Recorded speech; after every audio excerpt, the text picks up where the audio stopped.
Torres, secretario de Prensa y Publicidad de ASPA, gracias por estar con nosotros. Buena tarde. Hola, ¿cómo están? Buenas tardes.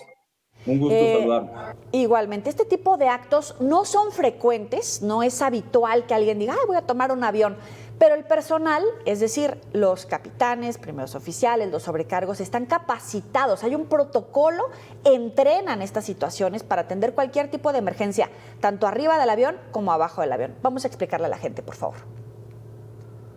Claro, por supuesto, existen protocolos de seguridad establecidos en todas las aerolíneas del mundo y del país, por supuesto. Se practican, tú los tienes que leer, los tienes que estudiar y al final de cuentas llevarlos a la práctica, que en este caso fue exitoso totalmente lo que hicieron los compañeros de Volaris, tanto los pilotos como los compañeros sobrecargos, hicieron un excelente trabajo y de eso se trata, ¿no? Para eso son los protocolos, porque una cosa es conocerlos, pero otro es llevarlos a cabo. La situación es un secuestro, bueno, un intento de secuestro de desviación. Recordemos que un avión, tú cargas el combustible para llegar origen, destino, alterno, 30 minutos mantener en el alterno y un 3% del combustible total de la ruta. Pero si tú haces el vuelo, en este caso iban a Tijuana, de Bajío a Tijuana, y en Tijuana él lo quiere llevar a Denver, no tienes el combustible suficiente para llegar a Denver, entonces por eso se carga. Entonces es importante que también cuando los pasajeros vean que sucede alguna situación así, apoyen a la tripulación y por medio de ellos, pues a final de cuentas no puedes cargar combustible en el aire, ¿no? Entonces llevas cierto combustible medido exactamente para tu ruta.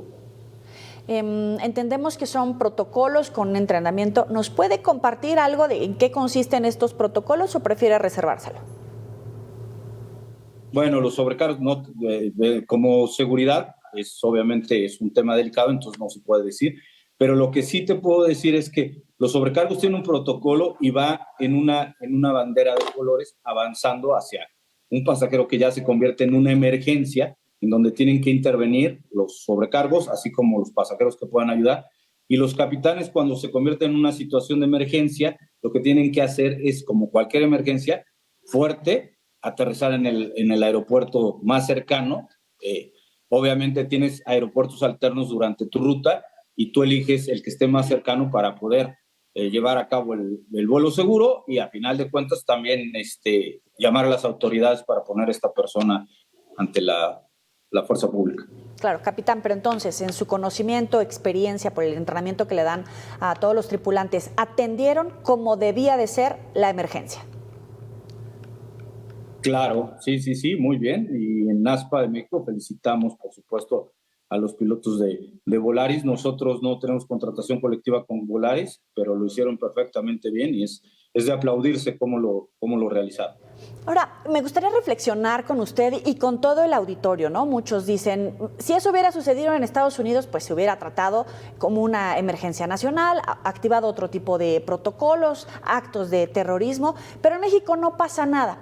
Aquí algunos reflexionan, por ejemplo, sobre la salud mental del pasajero. ¿Cuál es la diferencia? ¿Por qué se toman ciertos protocolos en México y otros en Estados Unidos? Sí, seguramente. Afortunadamente los mexicanos no tenemos, somos personas no bélicas y no tenemos problemas tanto con ningún país, ni en cuestiones políticas ni en cuestiones religiosas, que muchas cosas son así. En otros países, por situaciones diferentes, de ideologías diferentes o de intereses económicos, la gente suele pelear mucho, ¿no? Y México afortunadamente no estamos dentro de eso. Nosotros somos más, digamos, tenemos actos como estos mucho más aislados.